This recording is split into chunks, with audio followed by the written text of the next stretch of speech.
Yo, everybody. Welcome to Off Panel, a weekly interview podcast about all things comics, brought to you by Sketch.com.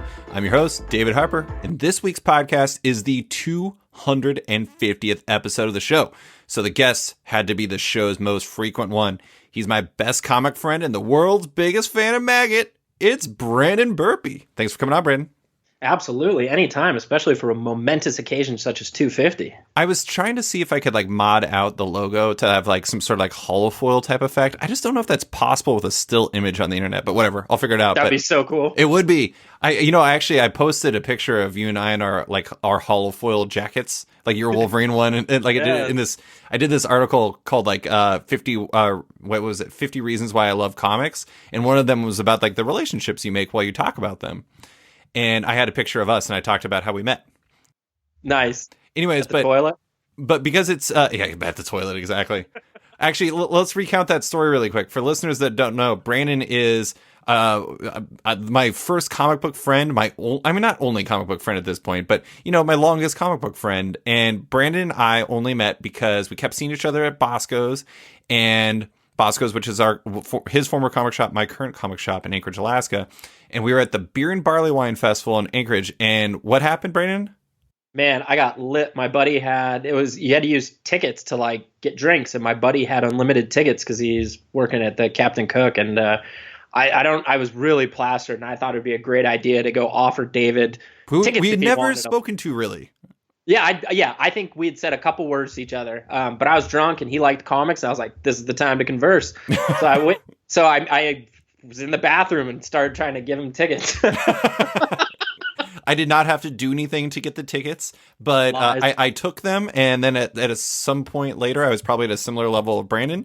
But after that, we became friends, and then we started doing a video show, and now here we are doing Off Panel a million times. But because it's episode 250 and because it's Brandon, we're going to do things completely different and quite a bit more random. I literally have a bowl filled with pieces of paper with questions on them. Some questions from listeners, some questions from me, one question from my wife. Brandon might jump in with a question. Who knows? We'll find out what happens. They're about comics. They're about sports. They're about quarantine. Who the hell knows? Brandon, are you ready to do this? I'm born ready. You were born ready, to be honest. If anybody was born ready for this, it was Brandon Burpee. Chaos is where I thrive. Yes. Question number 1. Okay. I feel like this is tough for you because you rep for some real deep cuts, but if let's say there's a character, what character would people be most surprised to hear you rep for? Somebody that you are a big up for that maybe others are not. That is an interesting question because everybody knows about my Maggott love, so that's not really a surprise. Hawkman. I love Hawkman. That's probably my next one. I love Hawkman, and I don't know why. He's such an odd character with giant wings and a mace. I don't know what it is, but I remember seeing a picture of him as a kid and just thinking Hawkman's pretty dope. But I feel like people are really when you're 12 or 10 or whatever, and you see that character and there's just I can't even explain it, but this character just rules. And then it just lives with you. Because I couldn't even tell you the issue, but I remember there was a gold foil cover with him. It was black and gold. And he was holding these blades on his hand that look like pizza slices. I don't know what kind of weapon that is, but wait, you mean the actual slicers when you're trying to cut a pizza? No, they pizza slices. Yeah, look, you hold the grip and then the blades are those triangular. Things that he has that is kind of the stabby things. Yeah, and he's just on the cover kind of in this blank space, and he's gold, and I remember thinking what the fuck is this? This is glorious. He always has those. I always thought those were the dumbest weapons. They're like brass knuckles, except for if they were knives. Brass knuckle knives. It's really weird. Super not functional. No, it seems like it'd be a bad thing. Do you wear those all the time, and then you shake somebody's hand and you stab them accidentally? I don't know. Mine would be Quicksilver. Quicksilver is a character most people hate, and I actually think Quicksilver is awesome. Mostly because the same reason that people hate him for, I like him for. I appreciate the fact that he is basically a huge dick. And the funny thing is Brandon, you've probably read X Factor 87 from Peter David and Joe Quesada. And it was the issue where they're interviewed, where they're each spend time with Leonard Sampson, where they're getting therapy. And Quicksilver describes why he's so mean to everyone. And basically it was imagine if everything everyone does ever feels like the DMV constantly. Hmm. where it's like it's like completely like everyone's so slow that you just can't even tolerate it. And Quicksilver is like that's what it feels like to me 100% of the time. You're like when I read that, I remember being like, this guy's not a dick. I mean, he is a dick, but it's an understandable one, and so Right. I appreciated him from then on. That's a great issue too. It's a really great issue. Okay, next question. What do we got? Oh, so have you had to do video conferencing for your job? Yes. Okay, what is your hottest video conferencing take? As far as Like, what? I don't know, like anything. Like, it seems like everyone's got takes on it because they're having to do this thing that they've never done. I'm Yeah. gonna lead with this one. My Okay. hottest video conferencing take is I like it. I actually really like it. I think it is way better than like having. I've had to do a lot of calls too, and having calls. I mean, the thing that bothers me about calls is like you never really have a good cadence for when people are going to talk or this or that. But video conferencing, it's kind of fun, and it's like you can see the person. I like that. I mean, it makes it a little bit easier. Yeah, I do actually like it. It's funny though because I do it sitting here in my living room on my work computer, and usually it's always a video chat. And sometimes I'll leave it running while I work with a couple of my coworkers that I'm close with, just so we can talk and stuff. Sure. But what's funny and what they don't know is probably 90% of the time I don't have pants on. Because the camera just goes, I just tilt it up, and then I sit here in my boxers and a t-shirt, and nobody has a fucking clue. It's great. I love it. So your hottest video conferencing take is really your hot legs. Absolutely. My hairy legs and my hobbit feet. I like it. All right. Next question. Let's see what we got. Okay. Now, this is a quarantine related question. So we are all obviously now socially distancing. We're obviously staying inside a whole lot. You guys are in shelter in place, right? I mean, for the most part, they're doing stay home for Nevada is the whole thing. So they're asking you to stay home unless it's essential, but there's no real law behind it. Oh, okay. Alaska called it hunkering down instead of sheltering in place because we're weird. Okay. Best part of quarantine, worst part of quarantine. Worst part of quarantine, without a doubt, I'm an extrovert. So just being trapped by myself, because my kids are here 50% of the time, but the other 50% of the time, it's just me and my pets. I don't have anybody. So it just sometimes it's a struggle to like, I mean, it's not a struggle to keep myself entertained. I can do that, but I start to long for that conversation, you know? So that's probably the hardest part for me. The best part is, you know, having said that, kind of funny, but the isolation. I kind of In what way? there's some times where I really want that connection, and there's other times where it's nice because I don't really have to be held to a schedule other than work. I don't have to agree to do things I don't want to do. I don't have to go anywhere I don't want to go. I've been watching a lot of old school Red Sox games on YouTube. Oh, that's awesome. Yeah, so I mean, it's nice to have that alone time, and like I've been working out and doing things that I normally wouldn't do because everything's kind of just slowed down, you know, the pace. So it's odd, you know, like I do like the isolation, but then there are times where I need people, I need that energy. Yeah. So. Yeah. It's interesting. I feel like, is that kind of something new for you? Because you are a real extrovert. Like some people say they're extroverts and they're like, I don't know about that. Brandon's an extrovert. Mm-hmm. And do you feel like the isolation thing is something that's kind of surprised you about this? It kind of has. Yeah, it kind of has. Like I thought, because the first week I didn't have my kids, and I was like, oh my God, I'm going to lose my mind. Like I can only watch so much TV.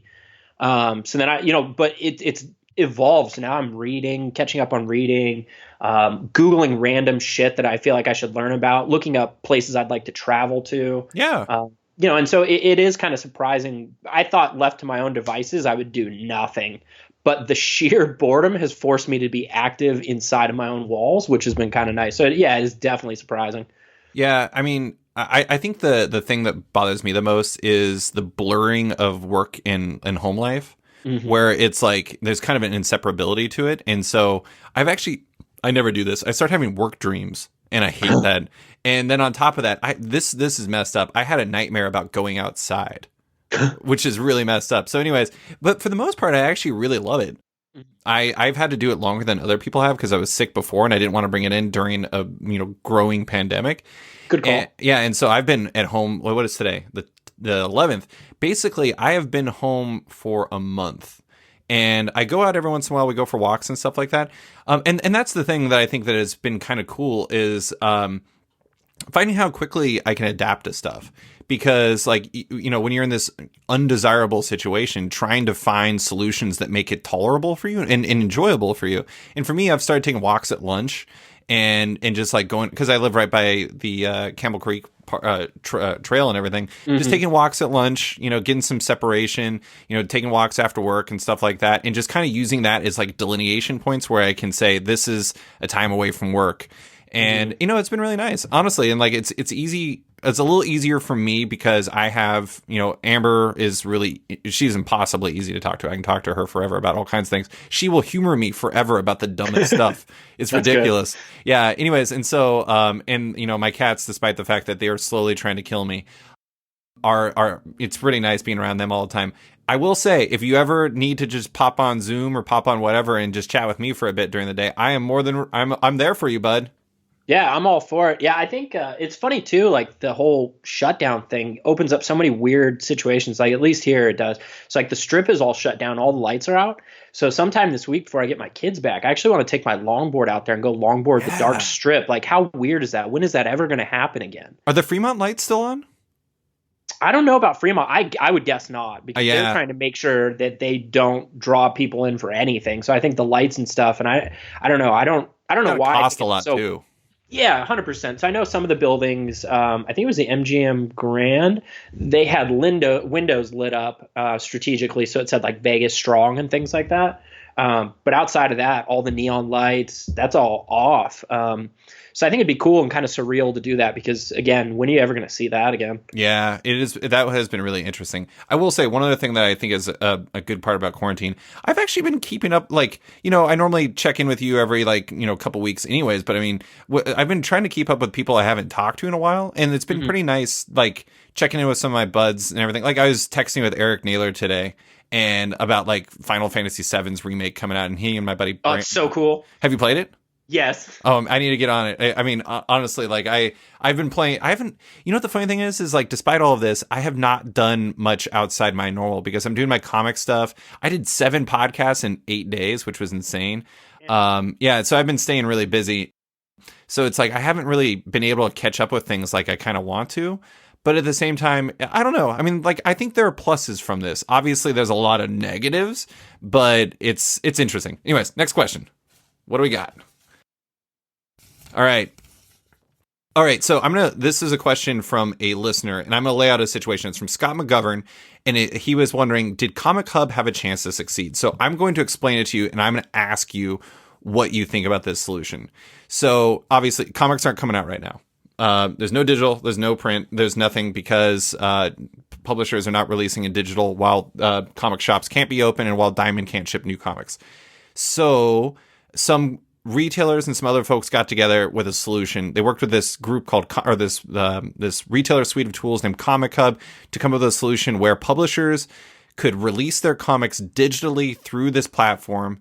And if you buy it through your comic shop, so like basically you pre-order the comic for the print version, you would get a digital version to read immediately through ComicHub. And so basically it was a pre-order that allows you to read it today. So like, let's say April 8th, the comics came out and you wanted to read Bog Bodies by Gavin Fullerton and Declan Shalvey. It's an Image Comics graphic novel. If you pre-ordered it on there and you paid for it, you would be able to read it today. And basically the idea is it was a pre-order system that would allow you to read digitally today and read print later. It's just a IOU system, effectively, a pre-order system. Does that sound like a workable solution for you? I think it's a nice idea. It's like the reverse of like when the new 52 came out and you got a digital code inside. It's like the reverse of that. It's 100% the reverse of that. Yeah. Yeah, it's a trip. But I think logistically, I think that's where it would fuck up. Like, can you imagine being a shop and trying to keep track of all this and like have everything ready when everything opens back up? I don't know. I think logistically that'd be a nightmare. Yeah, I mean that's where it came down to. It is effectively retailers like went bananas about it, and there were a lot of retailers. There was some that supported it, and there was other ones that didn't. And so because of that, it just went bye bye. I mean, I actually think I think that there is a good idea in there, but the problem is like trying to find the right way to do it. And so like to me. So basically what they were trying to do is they announced it like late March and they were going to roll it out with April 1st comics and then try to expand it to everybody by April 8th. To me, it's like figure out all those solutions before you launch it, and then launch it, and then like work together with everybody to find the right solution. The problem is they were trying to launch it fast because they want to try to get things going, understandably. And then the other problem is instead of trying to help make it better, everybody just killed it. And so it just never happened. What I will say is I think that there was a chance that it could succeed if people agreed to work on it to improve it. But that unfortunately was not the environment that we live in. And so it went bye-bye. I will say also that I think that, we were talking about this beforehand a little bit. It's like, I feel like to a certain degree that some of the ways that we did things before this are going to go away. 100%. And it's like, we're going to have to find new solutions. And I think now is the time when we're not doing stuff in comics and in movie theaters and in restaurants and in everything else where we try to find new ways, better ways to do this. And if you're just trying to stick to the old way because that's the way to do it, because you like that way, I don't know if that's the right answer. I don't either. And I could also see where that would fail on a shop's part, just in the fact that you get this digital code. What if that converts people? Oh man, this is so easy. That's what they were afraid of. And I could see them being afraid of that. So I that's the thing is I don't think you could get, if I were a brick and mortar store, I wouldn't want to work with somebody trying to get people easy digital access. Like that's counterproductive to my bottom line. So I think you'd have to go outside of the brick and mortar, which is only going to piss people off, rightfully so. Right. So yeah, that's that's a tricky thing to navigate. You actually kind of nailed every single problem that people brought up with it in like that's 2 funny. minutes after me explaining it. But the funny thing is, the other thing about this, what happens if you pre-order the comic from a comic shop and that comic shop goes out of business between now and then? Yeah. So like that's another one. So there's a lot of problems with it. I think that it was something that I wish that people had worked on more. I wish that instead of just like killing it like people like, let's see what's there. But yeah, instead it died. All right, let's move on. All right, actually, I'm going to skip that one. That one, I'm going to come back to it because it's really long. Okay. All right, this is a tough one. This is my maximum bullshit mode. All right, if you could remove something humans created, like invented from the world, like of anything, it has to be an invention. It can't be like the coronavirus. What would it be?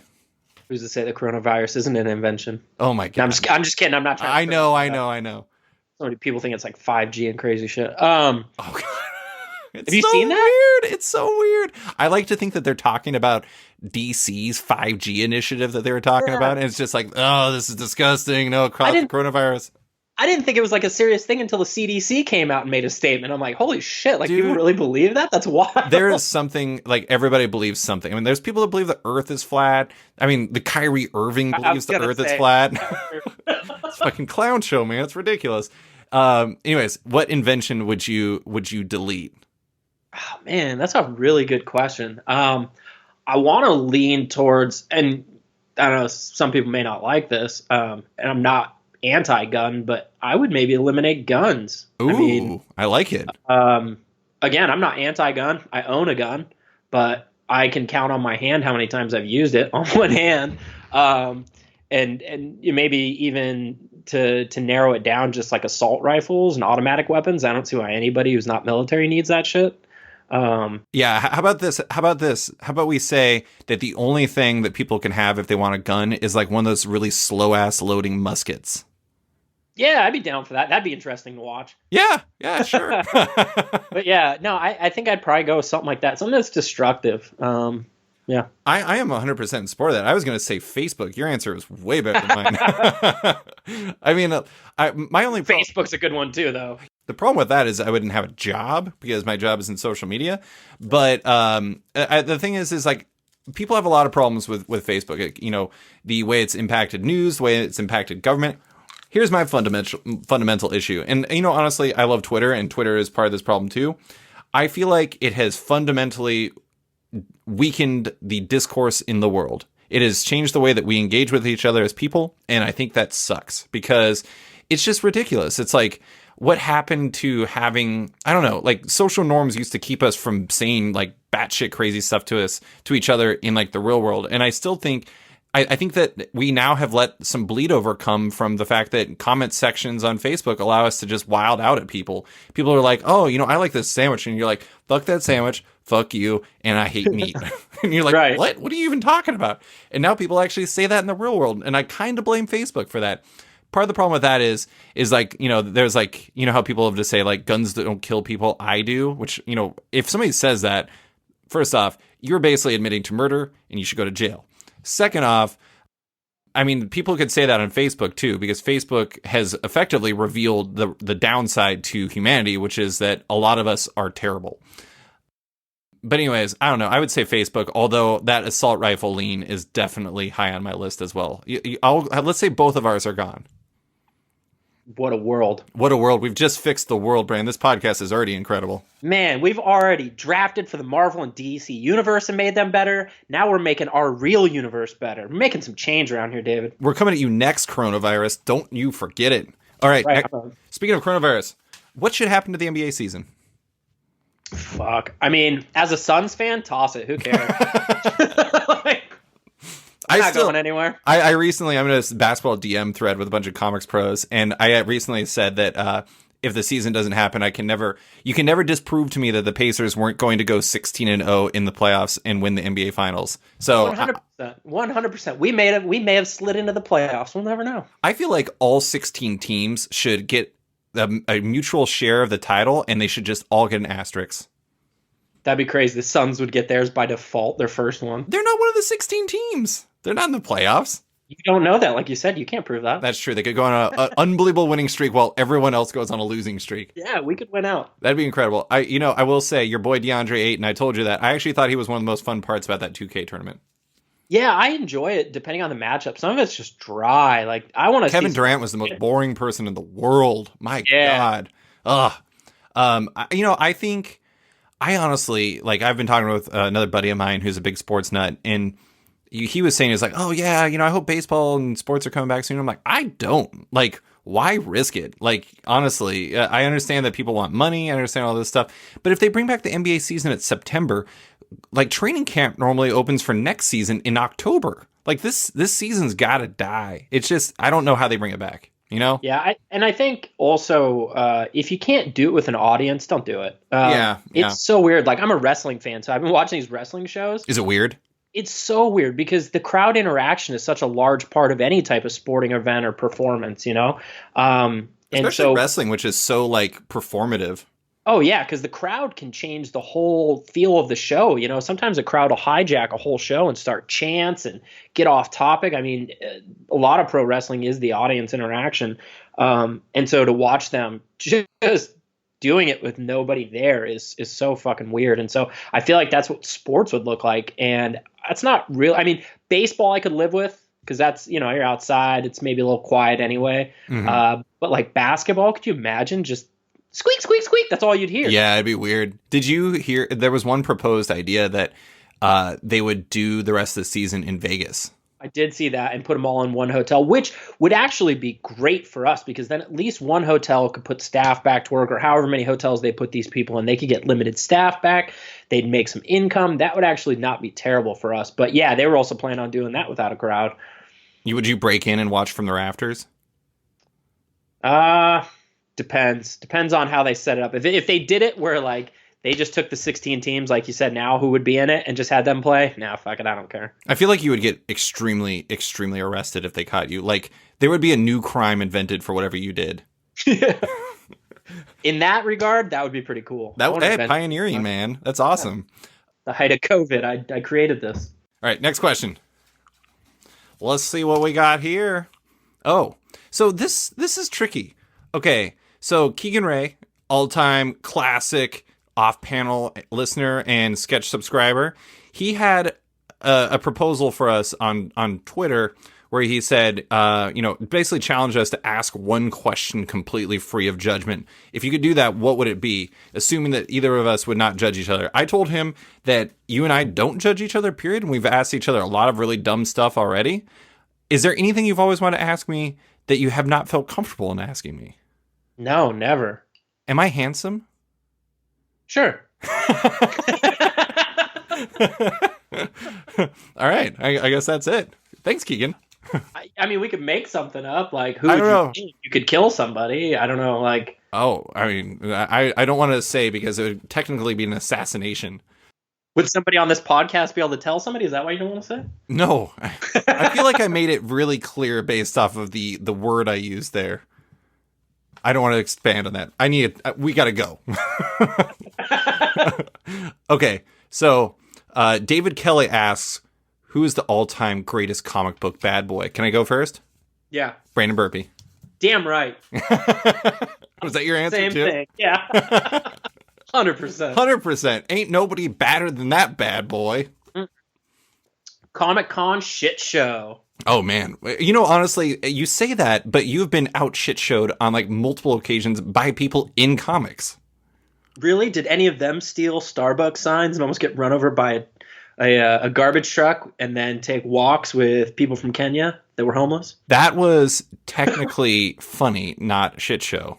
Oh, that was a pretty big shit show. That's true. I got killed on multiple occasions and just did not care. But you didn't. Hey, at least you, you weren't the reason why you ate White Castle that one time, though, so.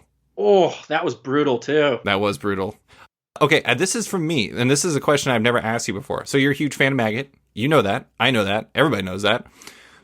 We know what makes you think he's a good character, but I don't know why you love Maggott. Like, was it love at first sight? Like, what makes you love Maggott? Initially, it was just his look when he's all beefed up. When he really first showed up, and it was like he wasn't so. Yeah, I know what you're talking about. So yeah, there's that cover where he's sitting there, and like I have framed and signed by LaBelle, where he's sitting there with the maggots. And that was just so cool. And then I think as the character developed too, and you found out essentially as an eating disorder, which I thought was unique, and things like that. And then just the fact that he almost hulks up, but he's got to go through this whole process. I always thought there was like a really good twisted horror vibe you could add to that. Like I would love to see Greg Capullo jump on a book with him and do him almost like the style of Creech. Oh yeah.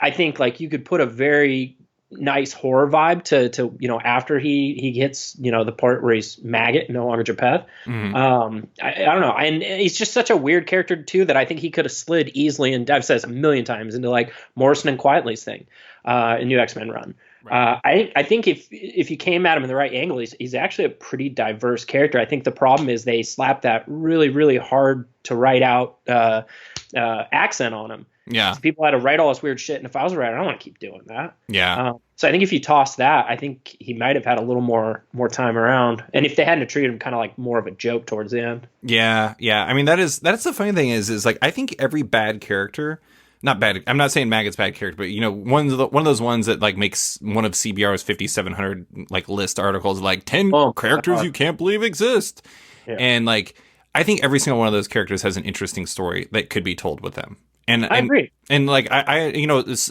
character being visually interesting. What was it? That was Madureira, right? Yeah. I mean, Joe Mad. Like, yeah. At that point, anybody drawing Joe Mad was immediately like hot because he's Joe Mad. Anyways, I totally get it. It's just funny because I never asked you that question before. Yeah. No, I agree though. I'm a big believer in there's no such thing as bad characters, just not inspired stories. Yeah. All right. Speaking of not inspired stories, which story disappointed you the most in comics or beyond? Ever? Yeah. Or it can just be one that's like most fresh in mind. I can go first because I have one really fresh in mind. Go for it. Rise of Skywalker. Ooh. That movie's not good. I liked it. Really?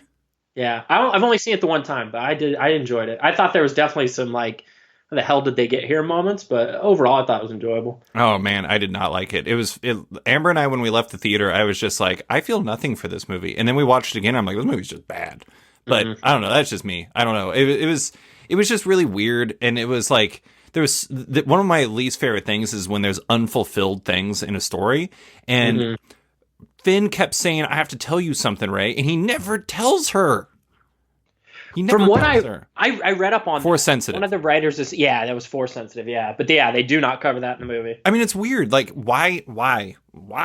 Like, it's just, if you have Chekhov's, I gotta tell you, Rey. You tell Rey, and they just never fit it in. And I feel like that is kind of a microcosm of the movie as a whole. Is they just like never deliver there. Amber hates it like so much. Like she calls it the movie about stolen identity because like she hates that Rey changes Skywalker's or takes the Skywalker name at the end.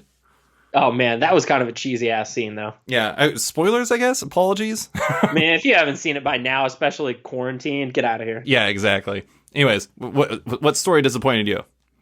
Man, the one I don't know why this is what keeps coming in my head, but but Countdown. I loved 52. Oh yeah, and thought, oh man, we're gonna get round 2, and then that thing was a dud. Yeah, that was bad. You know, Walt from Multiversity, our guy Walt Richardson.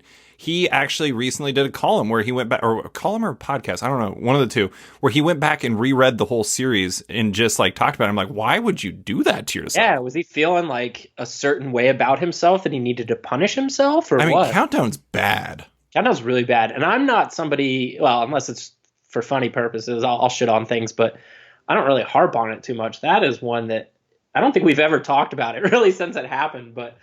Again, that was the first thing that popped in my head randomly. Well, I mean, we both of us were such huge advocates for 52, and like that was everything you want out of a weekly series. And then it was like they had like Men in Black erased what makes a good weekly series, and then just did Countdown, and it was just such a hot mess. I mean, I will say, 52 was feeding off of something versus Countdown feeding into something, whereas Countdown 2 Final Crisis. Although, like, they had literally nothing to do with each other except for the fact that Mary Marvel was evil. Right. And that's the thing, too. And I feel like where they hurt themselves is they jumped too quickly into it to capitalize off 52. Mm-hmm. And I think it shows in the work that came out. But that's a good pick. Man, that honestly, if I'd given myself a lot of time to think about what you would have picked, I would have probably gotten there eventually, because you do love 52 and Countdown is very bad. But that's a good one. Okay. All right. So David Kelly has another NBA question for us. All-time greatest Suns Pacers team. Pacers teams. I'm going to challenge you with a variation on this. So greatest can also be favorite, but you can I would choose both. Which is your favorite and which is the greatest? Okay. My favorite is the 93 team. Oh, yeah. I mean, they made it to the finals. That's never happened for us. Yeah. And it was Charles Barkley. And it was Charles and Marley and Kevin Johnson. God, that was such a good crew. But obviously, stupid ass Michael Jordan. Yeah. Even though God told Charles we were going to win that game. Well, Michael Jordan apparently overruled God. Well, sorry, Jordan can do that, I guess. I'm sorry. Yeah, that's all good. I'm not that I'm salty about it all these years later or anything. I am. I'll always hate Michael Jordan. But then I think greatest team is hard for me because I want to say the 93 team, but I also think the 2007 team had the potential to be the greatest team, but they got fucked when the Spurs Bruce Bowened them and everybody got suspended. Was that was Nash, that was Matrix, that was post Joe Johnson, it was Diaw, right? Yeah, it was Stoudemire and Diaw, because Nash is the one that got bumped over, and then the other guys ran on the bench or off the bench, and they booted him. But I mean, that to me felt like such a setup, because how many times have you seen people come off the bench up to that point? I mean, that is one of those rules, but at the same time, like I feel like there needs to be, so like I watch Formula One racing, and in Formula One racing, they have what they call stewards who take the rules and then they kind of analyze them and make a judgment call based off of it during the race. I feel like the NBA and other sports could use that, where it's like you can take some sort of, because they didn't even go into the scrum. It's not like they started fighting. They just stepped onto the court. I feel like that's one of those times where you're like, it doesn't make sense to suspend them. Especially when it's in such a pivotal point in the playoffs. You know what I mean? Like, if it was a regular season game, sure, whatever. Yeah. But this is for something. These guys have worked for this. And granted, Stoudemire ended up showing that he's just a hothead. He went to New York and punched the fucking fire extinguisher glass thing. That was hilarious, though. Yeah, so he turned out to just be, he was going to do that shit eventually one way or the other, I guess. But that team had a real potential to be something hot. I mean, Steve Nash was coming into his third MVP. I think 07 was better than 93. I don't know. It's hard to say, just because you can't, the 93 team made it where they made it, and the 2007 team had the potential to win the whole thing, and just they never got it done. And that's the thing, is we'll never know if they could have gotten it done because of how everything turned out. Yeah. So Pacers, I think the best team was the 98-99 team, which unfortunately lost in the Eastern Conference Finals to the Knicks, which was incredibly obnoxious. And they lost on the worst play in the history of the NBA, in which Larry Johnson got the most bullshit continuation call ever on a three-point shot, in which he pump faked, got fouled, took a step to the side, then shot, and then got called continuation on the made shot. It was trash, and it's the most upsetting moment in my entire life. Anyways, and so that was probably the best team. It was like loaded. And we ended up making the playoff or the finals the next year, and then we ran into the gauntlet of like Kobe and Shaq, and we got just killed. It was closer than people remember, but it still wasn't good. And my favorite team is probably, I don't know. It's interesting because like favorite and like best is probably like there's like a fine line. So I would say probably like the mid '90s when it was like Mark Jackson and it was Reggie Miller and it was Rick Smits and it was like Derek McKee and the Davis brothers, Dale Davis and Antonio Davis. Like those teams were so fun and they just had such a great vibe. I also like the PG, Roy Hibbert, Lance Stevenson teams and everything like that. But they had like always like a low key animosity to each other that that 90s team didn't have. So I like the current teams too. Like honestly, the current teams are amongst my favorites just because they seem like good dudes. And Oladipo is like the perfect star because he's just a great guy. Anyways. Yeah. I'm with you on that. I agree that like right now I love my Suns team. We're not doing everything, but I like the people we have. I like the personnel. I'm glad you didn't trade Oubre. I did not understand that at all. Oh my God, if we would have got rid of Tsunami Papi, I would have rioted. I think last year coming off the bench, he was one of the most important players we had. And then at the end of the season, his stats kept getting better and better, and they put him in the rotation to start. And it's been magic since. That guy just gives us so much fire. I'm such a big fan of the intangible guys, and he is an intangible guy. Like, he's ferocious on the court, but he also does such a good job of, like, getting everybody amped up when we're a team that only wins 16 games. He's also still really young. I mean, honestly, like, yeah. I don't know why you wouldn't want somebody like him on your team. But, okay, next question. Comic creator you'd most want to have a beer with? It's really like a request more than a question. Yeah, that's a hard one because you could come at it from different angles. There's some guys and girls that I want to like pick their brain, and then there's some that I would just love to get trashed with. Yeah, I think that my pick would probably be not for like I want to get trashed with reasons. It would just be like I just want to ask him questions. Be like, holy shit, Jeff Johns. It's been my answer for years for like who I want to be on having my podcast. I've always joked that he knows where the bodies are buried, but that dude knows where the bodies are buried. Like, for sure. Like the DC history of the last 20 years, he's probably he knows things, and I'd be like, so what was up with Countdown, man? And things like that. I mean, I feel like there'd be a lot of interesting stuff because he's like related to the movies and he's related to the comics and he's kind of had higher up positions and yada yada yada. So yeah, I would totally do for the dirt. Let's go with GJ, Jeff Johns. That's a good pick. That's a really good pick. I think I'd probably go with Bendis. Just because like a chill dude. Yeah, he seems chill. I think, kind of for the same purposes there. I'd love to pick his brain on like the Quezada era with Bill Jamis. Oh God. Yeah. I would love to hear back like behind the door stories for that. And he's got them. Yeah. I think that'd be interesting. Plus I in general, I tend to enjoy what he does. So I would just love to hear him maybe discuss like his process of coming up with some of these things and whatnot. Yeah, I just think he'd be interesting as hell. He also loves like setting scenes around like tables where people are just having conversations. Yeah. I feel like he would be good at that because it seems like something he likes. Or maybe he's terrible about it and that's why he writes it in so much. It's like an overcompensation. It's like wish fulfillment. It's like the way that superheroes started is like people just wanted like big muscles on everything. And in this case, It's just like, if only I could have a conversation. See how good I could be if you just give me a chance? Please. Have breakfast with me. Yeah. Okay. Which character would have fixed the coronavirus situation fastest? Woo! Lex Luthor. And he would have done it for money. Oh, man, but he would have put something else in people's body. We saw this in 52. Yeah. It'd totally be like nanites. He's just like, don't worry, that's gone, but you're now my robots. Yeah. I could see like the Omega Sentinel. They just brought her back. She'd be pretty good. Put little things in people's bloodstream and eliminate that shit. I would also be worried about her doing stuff to like for sure. My system. Yeah, I like that we both picked highly questionable people to cure everybody. Well, I mean, that's the unfortunate part is like in comics, highly questionable people are good at solving problems. In reality, highly questionable people are good at creating problems. That's the reason why it's fiction, is because that ain't a real thing. But yeah, Lex Luthor would solve it in a second. Omega Sentinel would probably too. I think we also missed the most obvious answer, which is Elixir. I was thinking about that too. Yeah, let's go with Elixir. That's a better answer. But okay, so how do Elixir's powers? How does Elixir's powers work exactly? God, it's been a while. So from what I I felt like he used to absorb stuff. 'Cause remember he started getting like real dark, like pulling in all that stuff. Yeah, I mean, like, would he have to, could we like use some of his blood and turn it into a vaccine, or like would he have to like, could he bless stuff like holy water? Could he just be like, oh, a nomine patri, spiritus sancti, boom, you got a vaccine? I don't know. Angel, like Warren used to be able to do that back when he was still messing with Teenage Paige back in Austin's run. Always got to get an Austin dig in there. Yeah. Wouldn't be a podcast with us without it. Yeah. Yeah, I think elixir would be an obvious solution. I'd thought about that because there are some people who like have like the ability to just fix things stuff like that. But at the same time, I feel like Lex Luthor fix it in a second.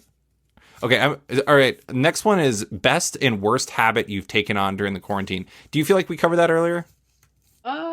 My worst habit, I will say, is I've gotten to the point where I eat like a dessert of some variety every single night. Like may have finished 2 pints of ice cream in the last week. Damn. And they were delicious. I bet. Yeah. So that's my worst habit. Best habit is I don't know. I'm just figuring out the flow stuff. I mean, best habit is taking a walk every day at lunch to get myself some separation. Mm-hmm. Yeah. Worst habit for me. I definitely feel like maybe because I'm not getting out and getting as much sunlight and stuff always because I'm at work. Like maybe I drink a little more caffeine than I think I did before. Oh yeah, me too. I've got like that is definitely my worst because I've been running issues the last couple weeks where I've been having so much caffeine that I'll wake up in the middle of the night and I can't go back to sleep. Yeah. Just coffee all day and stuff. My best habit is completely unintentional and not welcomed, but I understand it's good. It's that I'm smoking a lot less weed because they closed all the dispensaries. So you can get delivery, but it's like a minimum of 150. And while I'm a stoner, I'm also a cheapskate. So I'm like, 150? Fuck off. I'll figure something out. But there's nothing to figure out. I will say I am buying a lot less. Not being able to leave the house, and I'm not much of an online shopper, and so like I've gotten to the point where I buy like way less stuff. That is actually kind of nice. Yeah, there's some things like that, and like I don't know, my reading more and getting out with the dog more that I hope sticks. But I feel like everybody is just going to bounce back to the way it was. Yeah, we'll see. and then something like this will happen again. Be like, how did we get here? And it's like, well, you know. All right, next question. Another David Kelly. For some reason, David Kelly keeps coming up over and over. Good job, David Kelly. Well, he's a Suns fan. He's the man. You know, I actually played him in NBA Jam at my my Emerald City party last year, and he beat me because he's a son of a bitch. I'm sorry, David Kelly. I've slandered you.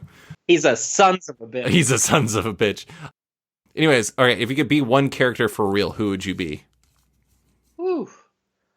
Oh man. I feel like being Bobby DaCosta would be super fun. That would be fun because I was thinking Lex Luthor, but I don't want to be a dick. And Bobby DaCosta would be pretty fun, man. Like Sunspot seems like he has a great time. Yeah, rich. You can do whatever you want. Yeah, and he always is having a great time. Got good powers. Owns a lot of stuff. That's a solid answer. Mm-hmm. I mean, you're just a fun guy. I mean, he never seems like a person who is like weighed down by the life of being a superhero. He seems like somebody who's like, this is great, guys. This is just really fun what we do. He really embraces it and rolls with it. Did you read the Hickman New Mutant stuff? Yep, definitely. It's so fun. Yeah, I love it. Super fun. I love it. That's one of the best ones to come out of this whole thing. Yeah. Somewhere in here is a question related to that. Oh, and I just happened to grab it. All right. Power rank the Dawn of X titles. X-Men, Marauders, X-Force, New Mutants, Fallen Angels, Excalibur. The first 6. If you had to power rank them, you can skip ones if it's you haven't read them. NA. I need to look at that list one more time. Okay, I'm gonna X-Men, Marauders, Excalibur, New Mutants, X-Force, Fallen Angels. That's it for the 6. Okay, those are the starter ones. I'll start. My number 1 is X-Men. Number 2 is Marauders. Number 3, I'm gonna cheat. Number 3 is Hickman, New Mutants. Number 4 is X-Force. Number 5 is Brisson, New Mutants. Number 6 is Excalibur. Number 7 is Fallen Angels. Okay, I would go X-Men 1, New Mutants 2. X-Force 3. Not a Marauders guy. Yeah, I'm not. I love Marauders. Excalibur 4, and then I don't really care for Marauders, and I didn't even finish Fallen Angels. Fallen Angels was... Ugh. It was really bad. And Marauders I just don't like because, like, Kitty getting hand tattoos, it just all seems ridiculous. I mean, it's easy to retcon later because she could just say she phased through the ink or something. I don't know, but... Oh, that is a good solution. Yeah. I mean, there's a million ways you can get out of that, but I don't enjoy it. I really don't. Yeah. Well, that's fair. So would Fallen Angels be last or Marauders? Fallen Angels would be last. I couldn't even finish that one. I still read Marauders. Fallen Angels I couldn't do. I think it's really funny. Like everyone who has like their least favorite book still is like, it's still not like Fallen Angels bad. Mm-hmm. I feel Everybody's unified on that front. I feel it's really weird, right? Have you ever seen comic fans so universally agree on something? No, because I work with a guy, and he's a pretty casual reader. And he picked up the Dawn of X stuff just because he enjoyed, House of X and Powers of 10. And so then he started reading. He's like, "Hey man, are you reading everything?" I'm like, "Yeah, yeah." And he's like, "Fallen Angels, pretty bad." And I'm like, "Oh man, yes, horrible." Poor Fallen Angels. Yeah. All right, next question. Let's see what we got. Okay, we have. Oh, so you're a Bill and Ted fan, right? Oh, absolutely. I also love Bill and Ted. Which of us would be Bill and which of us would be Ted? Oh man, that's a good question. I think you're too intelligent to be either one of them. I feel like I'm Bill. Bill is like this. I'm not saying you're dumb, and I'm not saying that I'm smart, but I would say between the two of them, Bill is kind of like the thinker. Yeah, that would make sense to me. I could definitely see that. And Ted has all the best lines. Yeah. I would definitely agree with that, honestly, because I think you're the more socially acceptable, forward-thinking one, and I'm just kind of like, whatever I'm doing, dude. Ironically, though, Ted is the one who's had a career afterwards. Alex Winter. Alex Winter's dope. Man, I can't wait for the new movie, man.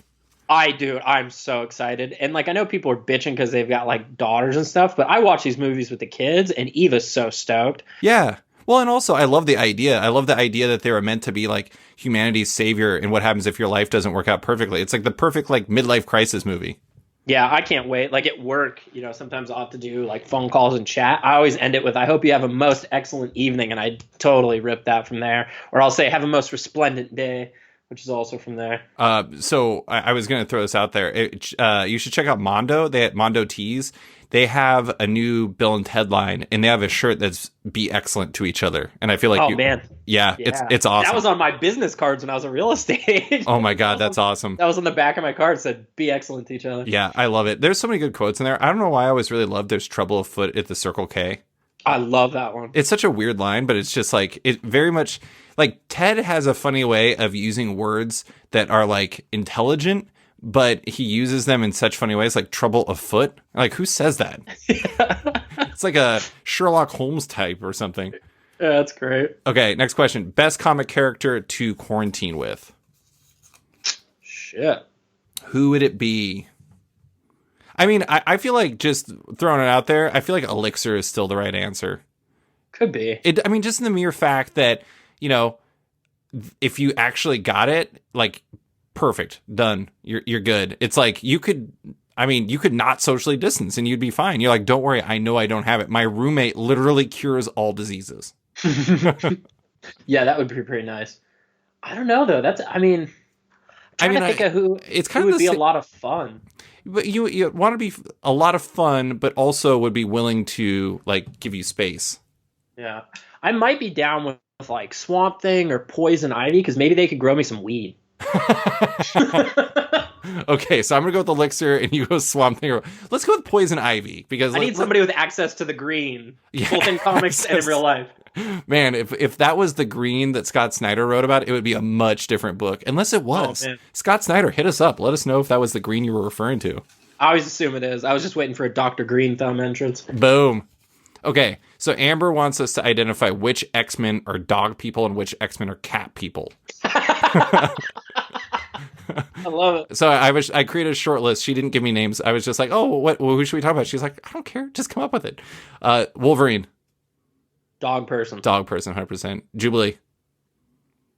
Cat person. I'm going to disagree. I'm going to say dog person. I see. I don't know. She's a little. I mean, she's loyal and she's also like sneaky aggressive. Like I don't. She's like a type of person who normally enjoys being part of the group. I mean, she fucking loves going to the mall. That's like one of the dominant things people know about. If you're a cat person, I don't know. You've convinced me because I could see her being one of those people that dresses their dogs up. Yeah, Cyclops, cat person. No pets. No pets. He's just like, I think he's a no pet person. He's such a stick in the mud. He's a no pet person. He's one of those weird asses. He loves responsibility.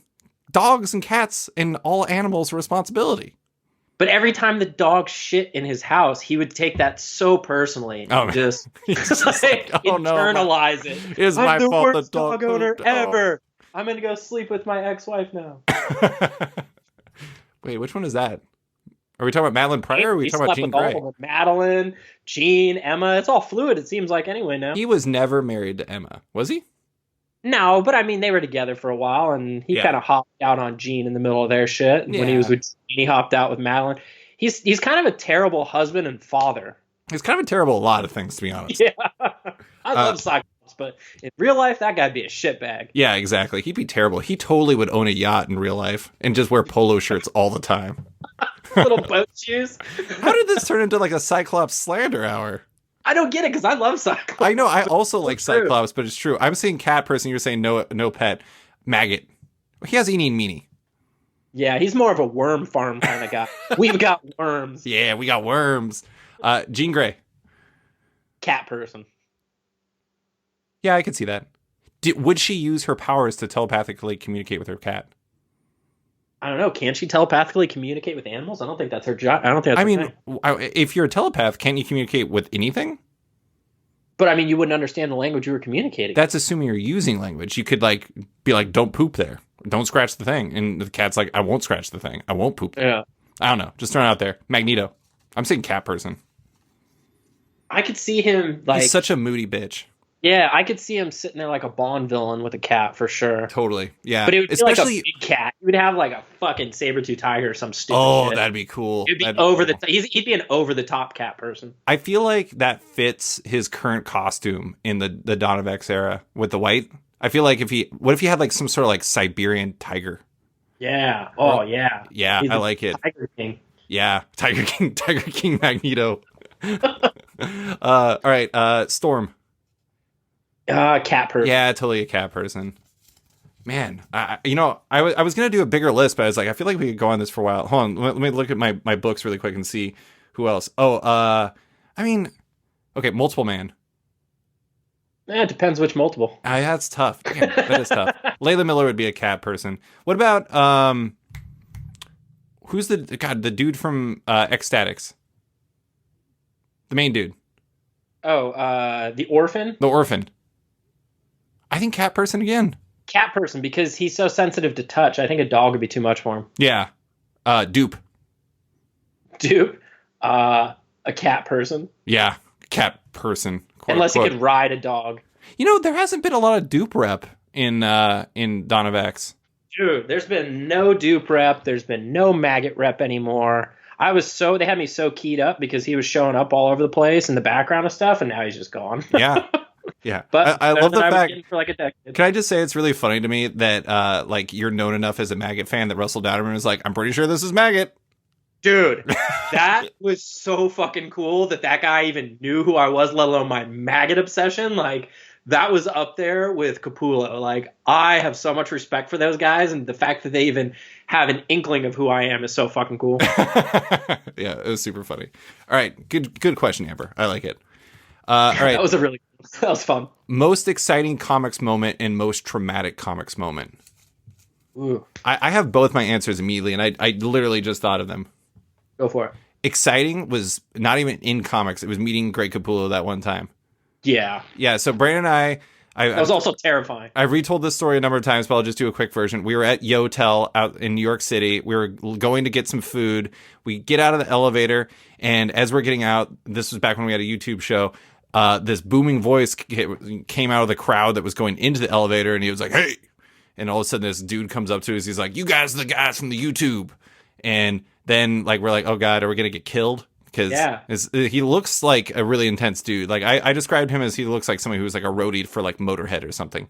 And and then anyways, and then he just like looks at us and he's like, I'm Greg Capullo, and you always have such nice things to say about my work, and like shakes Brandon's hand. Wasn't that basically what he said? Yeah, it scared me because, you know, back then we'd say funny things that maybe people could take poorly. And so Brandon did. Yeah. Brandon did. I definitely did. So when I seen this guy coming, he's built. He's like a little Wolverine guy, man. Yeah, totally. Like, he's a little smaller, but you know for a fact he'd whoop your ass. Yeah, when we came through, he was like, "Hey, I know you," and I was like, "Oh fuck, this could be either awesome or terrible." Yeah, and then he identified himself as Greg Capullo. Yeah, yeah. He's like, "I'm Greg Capullo. You always say such nice things about my stuff," and he like shakes my hand. I'm like, "This is fucking awesome." And then he points at me and he's like, "And you're coming around too," and like shakes my hand. And we're like, "Cool, Greg Capullo, you recognize us from YouTube." And then we went and got like hot dogs and we're like floating for the rest of the time. And for context with that, this was like not too long after the Court of the Owls issue where it like rotated. Oh yeah, I hated that issue. I loved Oliver and you hated Oliver, and I think this was like maybe a month or two after that. Yeah, well, you know, I do like Greg Capullo's art. It's not his fault that the comic spun and it was stupid. Dude, I loved it. I thought it was so cool. I was smoking a lot of weed at that point. So my most traumatic moment was Wolverine having his adamantium pulled out of his body in X-Men 25. Yeah, I could see that. That was pretty traumatic. I was really upset. I loved Wolverine. Like, Wolverine was like a family member to me, basically. Yeah, I remember thinking like, oh man, how do you come back from this? Yeah. And I also wasn't sure if it would stick, and the fact that it stuck so long was wild. Bone claws, man. Bone claws. Yeah. My most traumatic was when they sent Maggott to Gen X and he only appeared for an issue, and then you knew by the end of the issue that was that. That was the end. What was your most exciting moment? Was it Capullo too? Yeah, it was probably Capullo. Like that was that, or you know what else was really cool?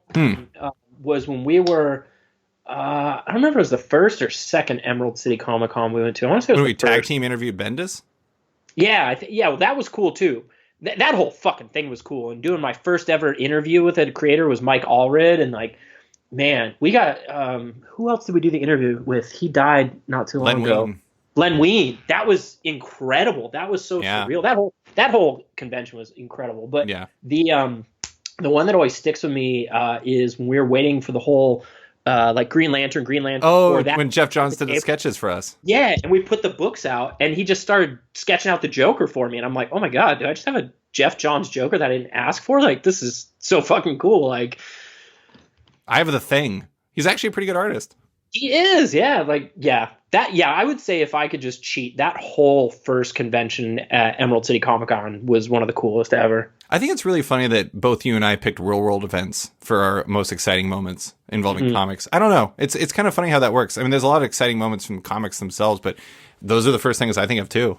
Yeah, because I mean, at this point with comic stories, I'm kind of jaded now that I've been reading so long. Like, it takes a lot to really excite me or make me even think that it's going to be a lasting change because there's so many changes. So the real world stuff is the stuff that really sticks out to me, especially, you know, growing up as a comic fan, and like, you never think you're going to meet these people or interact with them. And for a while there, we were interacting with people. I mean, I know you still do, but you know, we're interacting with people all the time. And that was, I mean, 10-year-old, 6-year-old me was doing backflips. Oh yeah. Yeah. I mean, I think it's funny. I'm trying to remember who it was, but somebody came on my podcast once and they said that, I think it was Paul Levitz who said that, that it's like the comic that you love when you're 12 that like carries onwards for you as a fan. And I think that it's not just the comic. I think it's like the feelings. It's like you're always kind of trying to recapture that moment and that love that you had for comics when you were 12.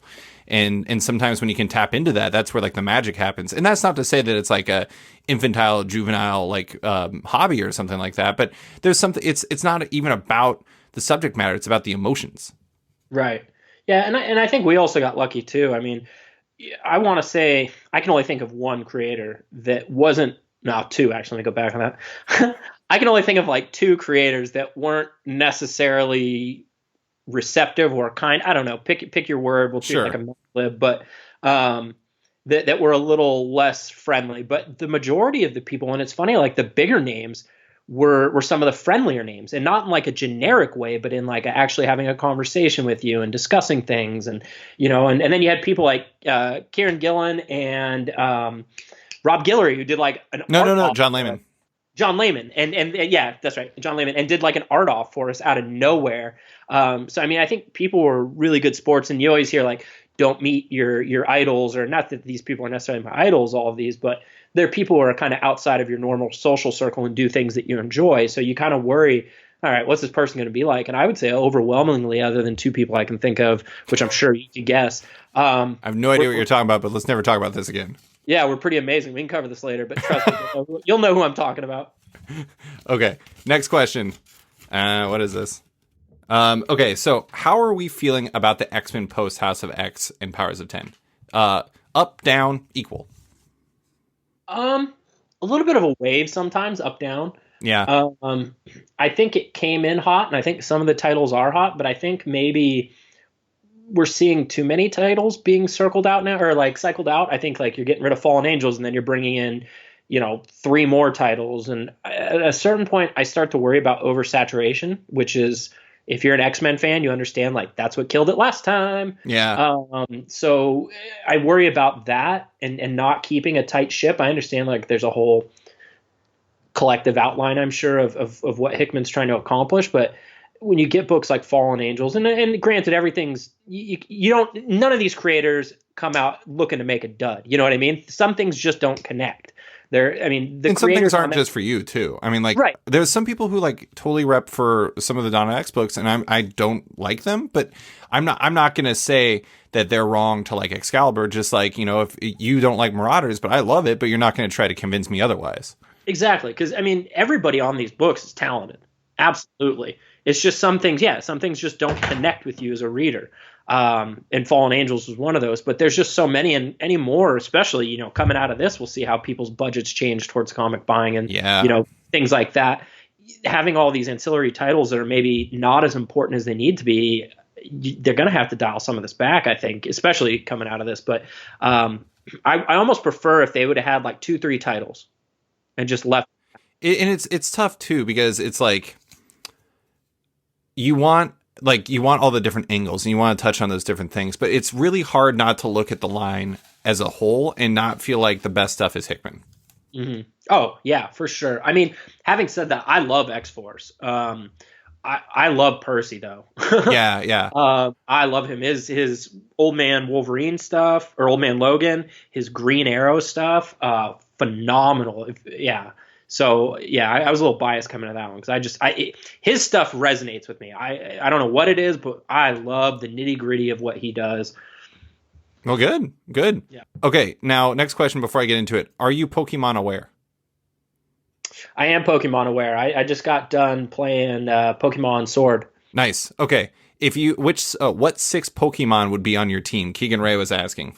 Oh God, that's so difficult. So my thing is weird because like I actually like I don't think I would select for toughness reasons. Like I like the baby versions of all of them, like the most like non-evolved versions. Like I think Eevees are amazing, and I love Growlithe, but I don't really like Arcanines, and like the the Jolteons and all the other ones are like they're fine. But like I would have an Eevee on mine, and I would have a Arcanine because I think Arcanines are super cute. What's Flame Horse? I don't remember Flame Horse's name. Ponyta. Ponyta. I would have Ponyta, but I don't like Rapidash. Like, Rapidash is like, no, it's too much. It's too much. I would have those 3 on for sure. You can jump in with yours if you want. Yeah, I would have a Pikachu, and I'm with you on that. Pikachu would be one of my top 4 too. Pokemon. Who else would I have? I like some of the weird ones. Like this new one had some weird ones, like Barbicle. He was like this weird thing with 4 arms. I don't know what his deal was, but he was so weird looking. I tossed him into my lineup and kept him. I think it would be cool to have a Lapras just because you could like fly or like go around on the sea with a Lapras. That would be awesome. Charmanders are cool. Squirtles. I know these are all like real basic common ones. Trying to think, there's the main character I picked in Sword. I cannot remember what it was because I named it Dave. Do you ever come up with like fake names for like when you don't remember the actual name of the Pokemon type? I call this one I call it Flawful, and I honestly don't even remember what it's called. I just call it Flawful every time I see it. Yeah, the one I had, Dave, I just call him I call him Plant Gorilla. He's like a gorilla looking thing with like plants, and as he gets bigger, he gets crazier. Yeah. But yeah, Plant Gorilla is my favorite, actually. Like that game, he was so much fun to use. I would have my 6th one would be a Bidoof because I think it's so. No, it wouldn't be a Bidoof. It would be a seal because I think seals are hilarious looking. They're like the doofiest face things in the history of the world. Yeah, they're super cute. Those would be my 6 just because I want like chill things to hang out with and do cute stuff. Not a Ditto. Dittos are pricks. Yeah. I would have a dildo. What? Aren't those the little wiener things that come out of the ground? I said Ditto. Dittos are the things that are like amorphous blobs that can turn into other stuff. Oh, what's the Dicklets? That's what I'm or Diglets. That's what I'm thinking. My God. The little wiener looking things that pop out of the ground. They're more like moles, but I yes. call I call them Dicklets. I feel like a Snorlax would be pretty cool to hang out with because you could sleep Dude. on it. It'd be like having one of those giant bears that like they advertise on like channels on around Valentine's Day. Like buy one of these Vermont bears or whatever they're called. It's like you could just lay on your. It's like if you had Totoro on your team. It'd be sweet. It'd be like your cat's always laying on your lap. You could lay on it. It'd be so relaxing. God, yeah, I always wanted like if you could get carried around like Bran gets carried by Hodor, would you do that? Yeah, why not? Yeah, man, that'd be great. It'd be great. Would you? I prefer to have like Brie of Tar carry me around though. Do people? Oh, I don't even know if this is a dark direction, but do people eat Pokemon? Is that a thing? I don't know, but I mean, do you really want to draw the line on whether or not that's bad? I mean, technically, this whole thing is just animal fighting. Yeah, and slavery basically. Yeah, I mean, it's like, oh, I've trapped this thing in a ball, and then I made it fight other stuff. Yeah, it is basically like globally accepted cockfighting. yeah. I'm sure there's some kind of black market Pokemon eating situation. I'm sure of it. That's how you get coronavirus. That's right. That's how this happened. Lex Luthor did that. Oh, this is a perfect follow-up question. If Keegan Ray asks, if you two fist fought, who do you think would win? Brandon. Yeah. Brandon in a second. I mean, I am like physically bigger than you, but I would feel bad.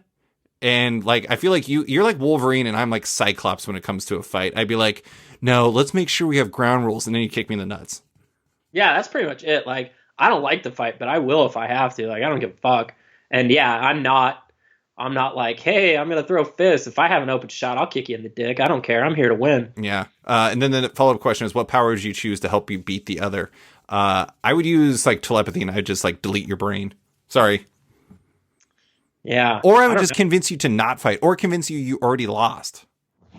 I just can't imagine a situation where that would get to a point where I would need to fight you or want to fight you. Like, yeah. But if we did, man, that would have to be something huge. It'd have to be a big kickoff. Also, I would definitely lose.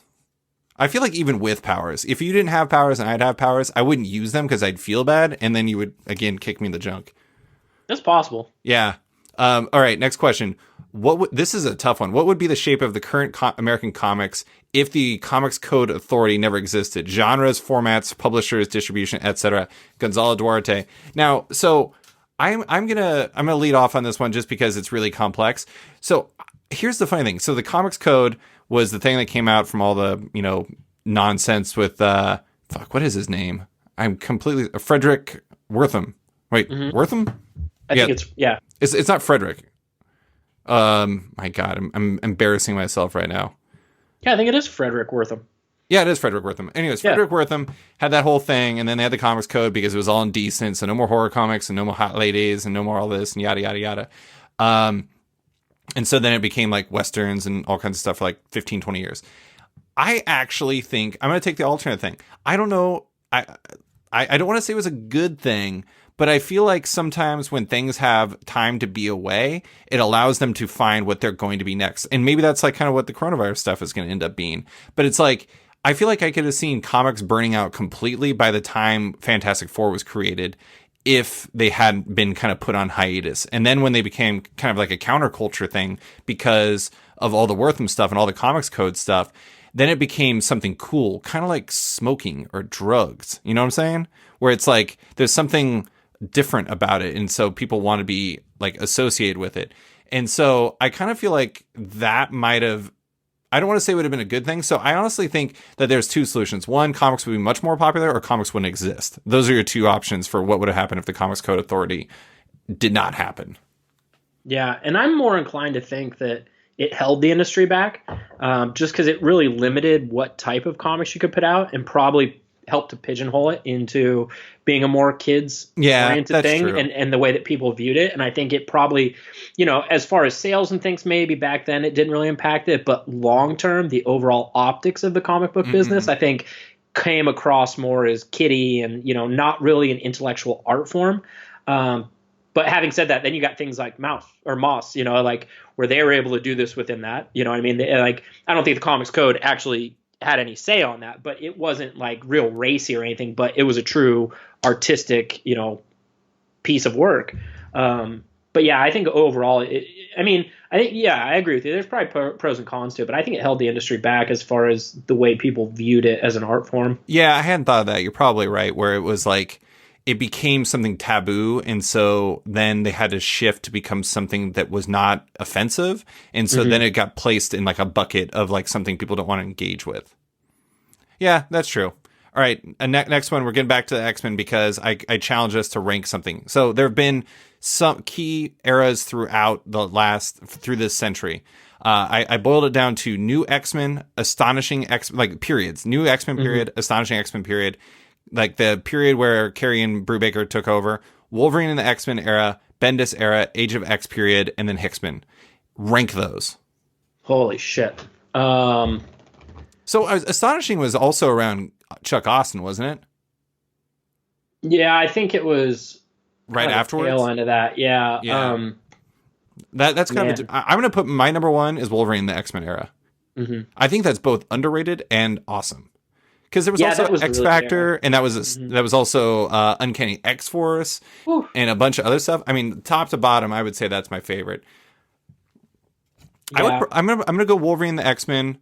I'm gonna go Astonishing X-Men era, New X-Men era, Hickman, then X-Men Legacy, then Bendis, then Age of X. Yeah, I would go probably Wolverine and X-Men. That era was really good. That was the last time it was good before now, I think, personally. Yeah, I agree. Well, you like the Bendis stuff. Yeah, I did. I thought some of the resolution, which is, I hate to play into it, which is usual complaint about Bendis, but the resolution wasn't really on point, but it is what it is. But what era does that fit into? What? Bendis? Bendis is its own era. Oh, okay. I sent you a picture of the different eras. Oh, thank God. I'm so terrible about keeping track of the shit in my mind. Okay, so I would go... Actually, I take it back. I would go New X-Men because like ecstatics and things like that. Oh, yeah, good point. That's a big draw for me. And then I would probably say Wolverine in the X-Men era because just for Uncanny X-Force alone. Then I would go probably Carey's X-Men Legacy. I love that era. Then probably Hickman era only because it's not had a lot of time to breathe yet. I mean, it's been good, but let's see it sustain that. And his highs have been really high. Yeah, absolutely. And then probably Astonishing, which oddly enough, hot take, I didn't really enjoy Astonishing X-Men all that much. I thought it was nice because we got back to costumes, but outside of that, I didn't really love it. And then probably Age of X period. Before Bendis? Was it Bendis, then Age of X, or Age of X, then Bendis? Bendis, then Astonishing, then Age of X. Oh, okay. Oh, wow. All right. Next. Chris Burton asked a basketball question. What caliber of player would Patrick Ewing and Karl Malone be if they were playing in the current era? Ooh, that's so hard because you can't do any hand checking anymore. Well, let's assume it's also peak of their powers, Patrick Ewing and Karl Malone. So Patrick Ewing had functional knees. Patrick Ewing, I could easily see him being like a stretch 5 and like a really good one. But I still think he would be like, maybe like, God, I don't know. Is this slander to say like maybe a top 20 center?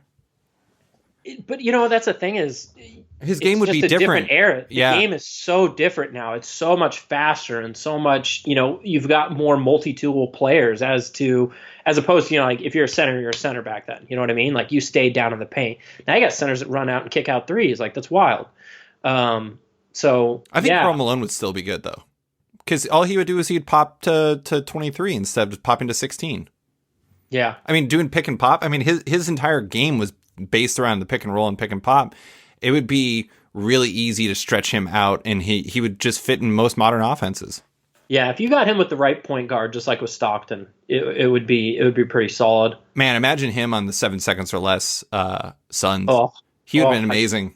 I just felt things move downstairs. God, he'd been killer. I mean, honestly, like he's kind of like a not basket case, well, kind of basket case version of Maury Stoudemire.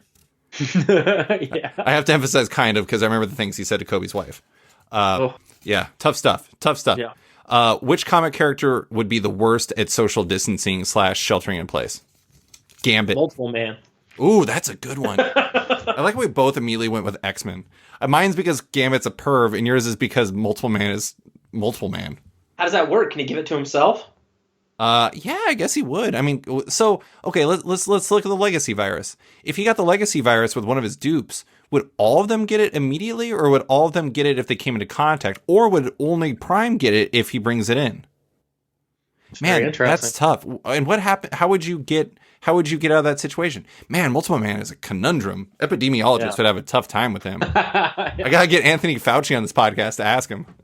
Yes, that would be an amazing get. So I want to ask, Multiple Man, also known as Jamie Madrox, can turn into multiple people. Could he give himself coronavirus? And the thing is, I feel like that would be less of an idiotic question than he's probably getting from the Trump administration about some shit. Yeah. He probably would be welcome to answering comic book questions. Yeah, I mean, God, just freaking hydrochloroxyrine or whatever the hell it is. I can't even. Chloroquine. Yeah, Multiple Man's a really good one. Okay, if I asked you to defend one comic creator from history that gets ragged on, who would you pick? Bendis. I think just as many people love him as people just want to drag him through the mud. That's true. And you would defend him. I would totally defend him. I love Bendis' stuff, like Ultimate Spider-Man, Daredevil. I mean, I think his work speaks for itself. I really am enjoying Young Justice right now. I'm enjoying his Superman stuff. You know who my pick would be? Who? Mark Miller. Oh, yeah. I've been doing that 100%. For like a decade already. I don't even know why I didn't think of that immediately. Yeah, I mean, like Mark Miller, like, okay, first caveat, I would say that I recognize his failings as a creator. However, there are a few creators who have a higher ceiling when it comes to blockbuster entertainment comics than Mark Miller do. Like, sometimes it's evil Batman on a plane, much to Brandon's chagrin. Can't ever let Nemesis die. I'll never forget that conversation. Can't ever let Nemesis die. But like Starlight is a banger. Ultimates is, I mean, no, it's got its problems, but at the same time, that is like, there's a reason why that comic was probably the number one influence on the MCU. I will say Superior was amazing. Superior was great. I mean, there's a lot of books that he's done that are just really, really entertaining. I mean, Wanted was fun. The movie was weird, but it led to that great gif of James McAvoy fanning himself. So that's useful. So good job, you guys. I mean, like, there's a lot of stuff. I mean, I'm not a big Kick-Ass guy. You know, Nemesis I enjoyed more than you, but it was also kind of dumb. A lot of his stuff now, when he's in the Netflix era, has been a little dicey. But anyways, I'm actually kind of surprised you didn't grab on that one immediately. I am too. I'm kicking myself because that should have been the most obvious answer. So, okay, so this one is tough, and I don't think either of us prepped for it because we're horrible preppers. Who would you pick for your 8-person X-Men team? Joe Quinones has been doing these 8-person X-Men team fan art things because there's this 6-person fan art thing going around. And Luke Nakashoji, I apologize if I mispronounce your name, asked that question. Who would be your 8-person X-Men team? Ooh. That is really hard. I'm going to sit here and try to type it out real quick. I'm sure I could do it quick. We've covered this in some fashion or form. It changes all the time. Yeah, we've covered like every X-Men question that's ever existed multiple times, but at the same time, it does change. I'm writing mine down too. I mean, it's funny because we've actually talked about a lot of them. I'm just going to make a list of my favorites. I'm not even going to make... That's my thing is I don't know that I could come up with a cohesive unit on the fly like this, but let's see...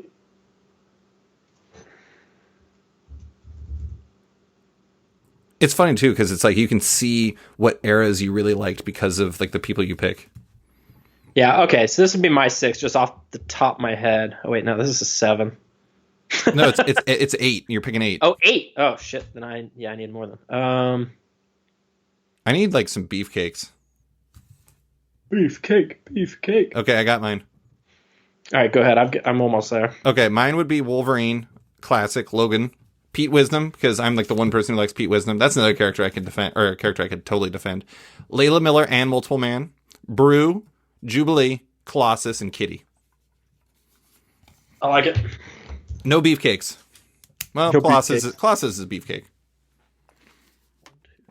Do you feel like if you have Kitty, you have to, even though obviously their situation is not what it once was, but do you feel like there's sometimes where it's like, you have Wolverine, so you add Jubilee, and you have Colossus, so you add Kitty, or if you have Kitty, you add Colossus, and vice versa. Like Jubilee or like Gambit and Rogue, like they're characters you kind of put together because you just kind of see them together. Yeah, I think so too, and I think if you're a creative team, like you want those connections that you can work off of too. You've got some history there to play with. Okay, so my 8 would be, and again, this is random as hell, but Maggott, Bishop, Wolverine, Jean Grey. Wait, which Wolverine? Logan? Classic 90s. Okay. Wolverine, Jean Grey, classic 90s there as well. Dupe, Storm, Surge, and Rogue. Nice. I like that team. Wait, 90s Rogue? Oh yeah, for sure. 90s jacket actually, is. I actually kind of dig her look right now because it's got that classic vibe, but it's not quite the same. Like I'm actually digging the new look. They brought the jacket back, which is cool. I'm gonna throw some Excalibur love. That Captain Britain redesign for Betsy Braddock is dope. Yeah, I don't think Excalibur's that bad. I've heard, honestly, I heard somebody told me that after the first few issues were a little like uneven, it's picked up a lot. Yeah, because I mean, it is. I think my biggest obstacle with that book is even thinking for a moment that these guys would do anything Apocalypse says. Right. And Gambit makes a lot of pushback, but everybody else seems to be just kind of cool with going with it, and that's just is fucking weird to me. But once I suspend that kind of that disbelief there, then it makes it easier. But sure. All right, Mount Rushmore of stupid comic characters. Who would be on your list? And I just want to say that even if you don't admit Maggott is a stupid character, he is free to be put on this list so you desire. He will never be on this list for me. I would have to put Beak in there. I love Beak, but Beak is dumb. Fuck. Very yeah, dumb. What the fuck? I'd also have to put his wife Angel in there, like a spitting fly mutant. Like, what the hell? I like how you basically just choose random characters from Morrison's New X-Men in your set. It's true, because that was such a weird era. Like, even, what's the designer? They brought him back, too. The designer? Yeah, there's a clothing Oh, designer. shit. I should have had Phantom X on my team. Man. Oh, well. Phantom X is gone, too. I love Phantom X. God, what's his name? He's like a mutant designer. He was killed back in District X. Jumbo Carnation. Jumbo Carnation, and they brought him back recently, which I think is just such a great deep cut pull. Yeah, he's awesome. Yeah. God, who else would be in there? Dead Girl's a weird one. Dead Girl is definitely a weird one. Obviously, Herman. You mean Glob? Herman Glob? Yeah. That's a weird ass one.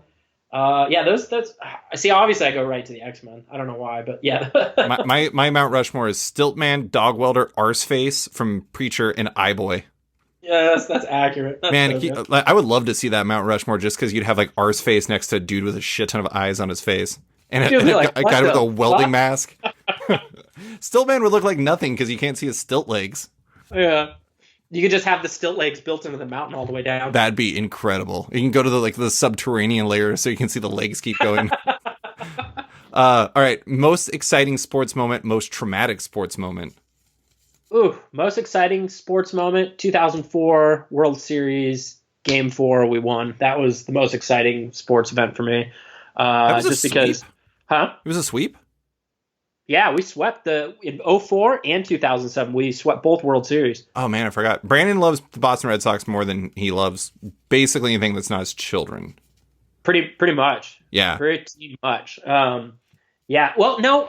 God, that's actually a hard one because the other one, that was exciting just because, honestly, up to that point, the only one of my teams that had ever won anything was the 97 Arizona Wildcats. You do love the Wildcats, too, though. What's that? You do love the Wildcats, too, though.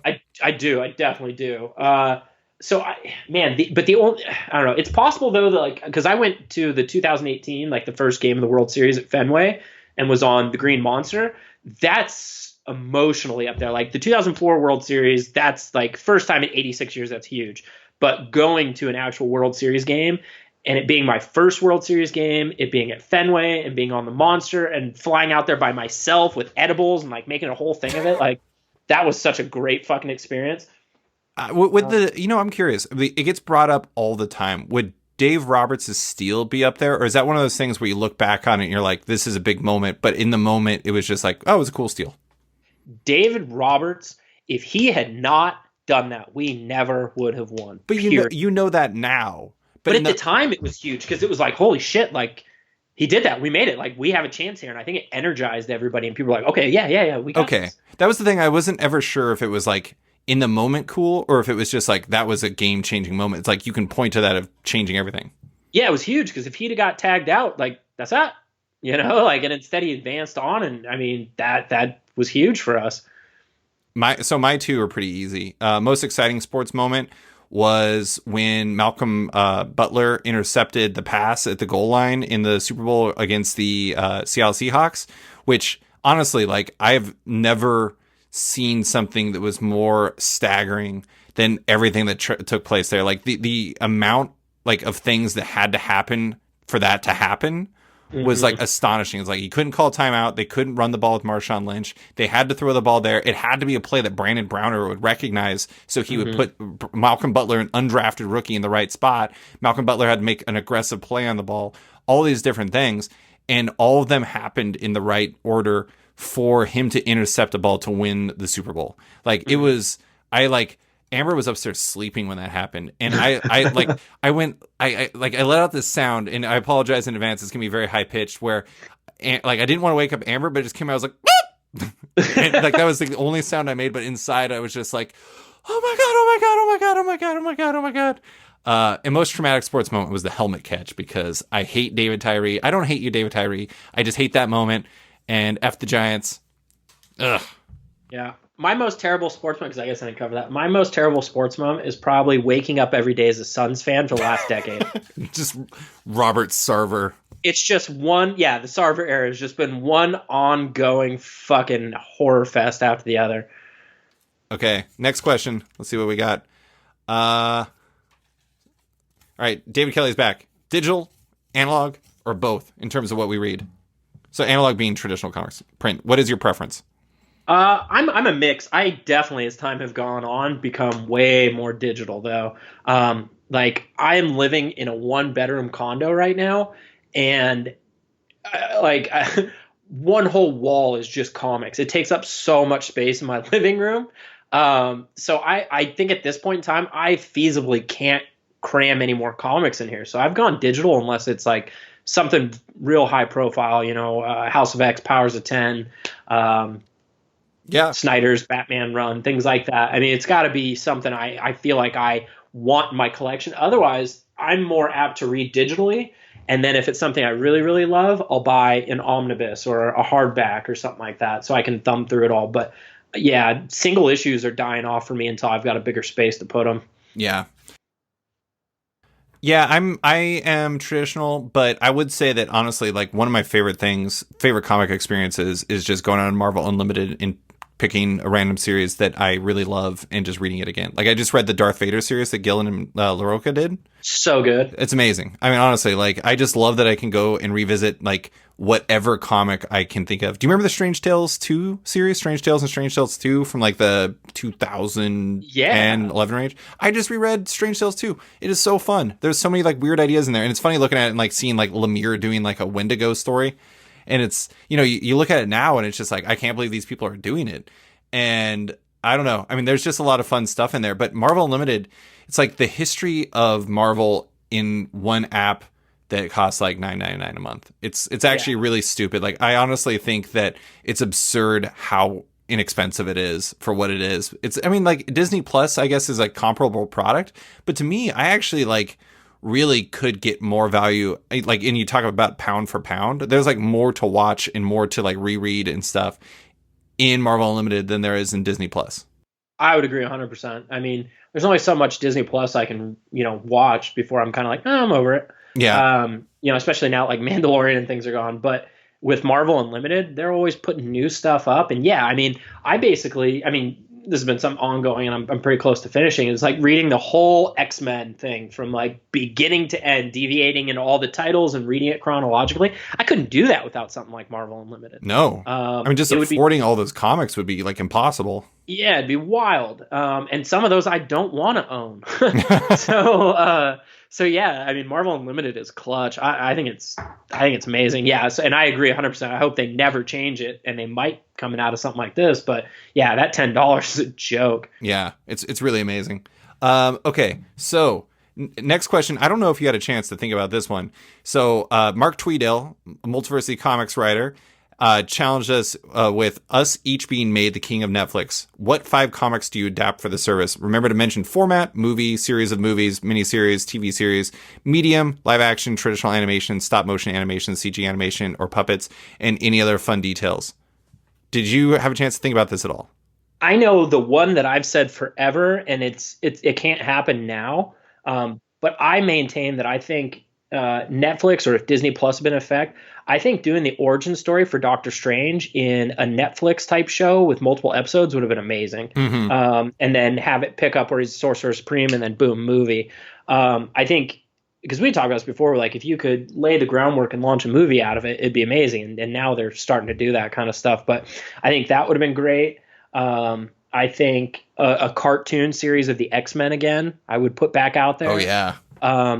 With a little bit of like Wolverine, the X-Men was a great cartoon, and like they teased the Age of Apocalypse, and then poof, it was gone. But I would definitely find a way to mix that with kind of the more grounded emotional approach of the original X-Men cartoon, because I get it, the animation doesn't really hold up amazingly unless there's some nostalgic value, but the things they were doing and the limits they pushed back then are pretty cool when you really think about it. Back then things were a little more tight-lipped for kids cartoons. Now you got not necessarily a kids cartoon, but now you got like Rick and Morty and shit like that running around. That was not a thing when we were a kid, other than like Beavis and Butthead. Yeah. Which now when you look back on that, that's pretty tame comparatively too. So I would do an X-Men cartoon. I would do the Doctor Strange situation. I would definitely do like a reality, like a scripted reality show for Ecstatics. Oh my God. I would do it as if Dupe was really filming the whole thing, kind of like The Office, where like it cuts around and things. That would be amazing. Yeah, I would run something like that for that. I don't know what the other ones would be, but that would be the 3 that would stand out the most. I would do a Booster Gold show. Oh, Booster Gold would be great. Yeah, where he's just like this putz running around trying to become rich, and I would have Blue Beetle in there, just kind of his like voice of reason. I'll jump in with some. Mm-hmm. So first one would be obvious, Next Wave. I mean that's like my answer for everything. But it's a 12 issue series that is done episodically with like each story being and like let's say a 30-minute to an hour episode. It'd be live action. It would be ridiculous. It would be done to the absolute max because that's the only way you can do Next Wave. So 6 episode, one time limited series. Annihilation, the Marvel event. I mean, that'll probably, honestly, eventually that's going to be just a movie. Like that's going to be turned into a movie, but I would love to see them do it in the exact same way that they did it in the comics, where it's like you start with the Drax story and then you jump into like the Annihilation prologues type story. And then you jump into the individual miniseries that build into the larger event and like roll that out as like connecting TV shows. I would do Giant Days, which is a story by John Allison and Lissa Trayman and Max Sarin. And it's a boom series about 3 British girls going to college together. And I would do that actually as an animated series that, I don't know who I would do have as the voices, but I mean, honestly, Lissa Trayman and Max Sarin's art like fits perfectly with the cartooning, the animation element already. So just ape their styles. It's perfect. Mm-hmm. I would do Mind Management, Mind MGMT by Matt Kint. And I would do that as like, I don't know. I could totally see, like, have you watched Devs at all? I have not watched any. I've seen like a trailer. Have you seen Annihilation or Ex Machina? Yeah, I've seen Annihilation, Ex Machina. I love those movies. Yeah. Alex Garland, get him to do Mind Management, even though like I don't know if that's a perfect fit, but like get him to do that type of story. And honestly, hold on a second. I'm gonna turn. Is it weird that I know that I think they had something like it, but I feel like a Hellboy animated series would be really awesome, but done in a way that really kind of fits like the vibe of Mignola's art, not style, but fits the vibe. And like that's a small distinction, but it's something I want to say. Yeah, I think now, because you got me thinking outside of superheroes. I would like to see done in an animation style similar to his art. I'd like to see an Essex County limited series. Yeah. Done kind of in Lemire's Lemire, his style of art. And then I would also like to see straight up black and white limited series as well of Charles Burns' Black Hole. Ooh. I love that fucking thing. That's a good call. That's a good Just a one. nice black and white. I mean, like you can't do that in color. Like do it kind of drab, bring in the vibe. Yeah, I would love to see that. Okay, so weirdly, I only have one more question that I want to that we have time for. So I'm just going to grab one at random. So this is from at Strictly Worse on Twitter. Should superhero comics try more anthology books, like even ongoings? So I'm not saying like Strange Tales, but the type of thing where it's like not just buy one floppy comic and that's that. Do you think they should try more stuff like that? I think so. I think I would almost argue Hickman's X-Men is that. It's more of a rotation of characters, little different side adventures. I mean, it's not a full-on anthology, but it kind of has that vibe of, you could jump around all over the X-Men universe with it. And I think they should. I think I would love to see, maybe not X-Men Unlimited, because let me go back real quick. I would love to see it done, but you'd have to brand it correctly. Because if you brand it as something like X-Men Unlimited, it becomes a title that's not important in some people's eyes. So you would have to do it like a Hickman X-Men, where you could rotate around things and people wouldn't question where it fits into everything. But yeah, I think that's a better alternative than having 15 fucking titles, personally. Yeah, I actually think, and I've brought this up a number of times, but it's I did this survey of parents for All Ages Week back at Multiversity in 2015. And one of the responses I got was from Jake White, who is a cartoonist who does Necropolis. Wait, Necropolis? Oh my god, did I just totally mess up Jake White's comic? But he's also works in animation. I apologize, Jake, if I'm pretty sure it's Necropolis. Anyways, so it's Necropolis. So he had this suggestion of there should be like Shonen Jump. You know what Shonen Jump is? Shonen Jump, yeah. So Shonen Jump is just like an anthology that collects a bunch of different stories into one thing, and like the story gets told and then it pops out and then something else comes in. And honestly, like DC started doing those giant DC Giants at Walmart, and then they started doing it in comic shops too, but a lot of those are reprints. I think that if like they wanted to do something that spoke to comic shop customers and they spoke to not comic shops, you could do it where it's like almost like a Shonen Jump style for like Marvel and DC, where you have creative teams on these books, like the Batman Universe book. I don't know if you read that by Bendis and Nick. Dude, Harrington. It was so good. It's amazing. Like I just read it. Actually, hilariously, I read it when I was waiting to potentially get tested for coronavirus, which was really anxiety inducing. But hey, good comic. I think that might have been on my year-end list. It was on your year-end list, yeah. But anyway, so I just read it and it was awesome. But like having basically like not continuity tied, just takes on these different characters where people are like, oh, you just do your story. It can be 4 parts long. It can be 20 parts long. It can be whatever. But like people just getting to jump in and tell your story in both print and like there'd be like a digital version. And I honestly think that having like that as like a subscription thing would be awesome. Like I think that would be a really good way to connect with people. And also it like is a formula that young people already understand. And so I don't know. I mean, it seems like a win-win thing to me. I actually think anthologies would be, I think you're right with like the X-Men Limited thing. Like there's a certain amount of understanding that this is quote unquote unimportant. Mm-hmm. And I don't think, I think some people might have that, but I think that for a different audience, for like a younger audience, that would not necessarily be the case. Because I don't think they look at stuff in the same way that old fuddy-duddies like you and I do. Yeah, I agree. I definitely do. I think they're more open to it. And also, I think as far as attention span, like it's kind of better to have these little, stories where you can move things around. But I don't know. I honestly can't seem to get my kids to read comics anymore. They're just not into it. Well, so, I mean, honestly, that's like totally understandable because it's not understandable. If I had grown up and my dad had a literal wall of comics that went from the ground to the roof in like a row of 8, I would have lost my goddamn mind. But they don't even try to like read them or ask. I've got graphic novels everywhere. It blows my mind. Have you ever gotten them any like stuff that fits their age group in specific? Yeah, for sure. Dex will read like Star Wars comics. He's into that. No, but I mean like Reina Telgemeier, like Kazuo Kibuishi, like, I remember I got him Bone and he loved that when he was younger, but that was also a long time ago.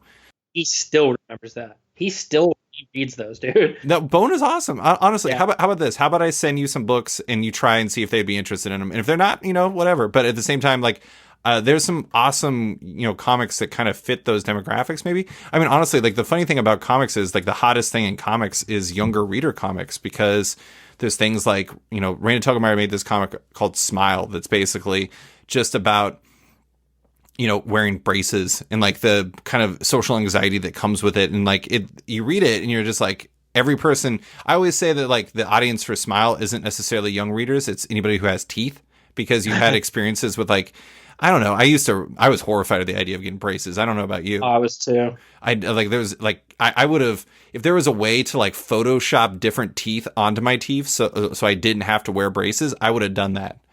And did you end up having braces? No, I didn't. Okay, I didn't either. I probably could have used them, but I probably could have used them too.